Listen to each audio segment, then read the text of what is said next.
పగటివేళ ఆయన ధర్మశాస్త్రమును సవాలు చేసెను. అయితే చీకటి ఆవరించినప్పుడు ఒక మనిషి ఆత్మకై అసలైన పోరాటం మొదలైనది. యూదుల అధికారి అయిన నికోదేము పగలు రాలేని భయముతో రాత్రివేళ ఆయన యొద్దకు వచ్చెను. తన గౌరవమును సర్వస్వాన్ని పణంగా పెట్టి సత్యముకై వెతుకులాట ప్రారంభించెను. బోధకుడా, నీవు దేవుని యొద్ద నుండి వచ్చిన బోధకుడవని మేమెరుగుదుము. దేవుడు తోడయుంటేనే తప్ప నీవు చేయుచున్న ఈ సూచక క్రియలు ఎవడునూ చేయలేడు. అప్పుడు ఆయన ఇలా అన్నారు: ఒకడు క్రొత్తగా జన్మించితేనే తప్ప అతడు దేవుని రాజ్యమును చూడలేడు. గాలి తనకిష్టం వచ్చినట్లు వీచును.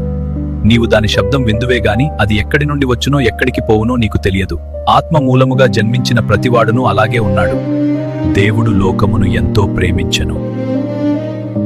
ఆయన తన అద్వితీయ కుమారునిగా పుట్టిన వానియందు విశ్వాసముంచు ప్రతివాడును నశింపక నిత్య జీవము పొందునట్లు ఆయనను అనుగ్రహించెను.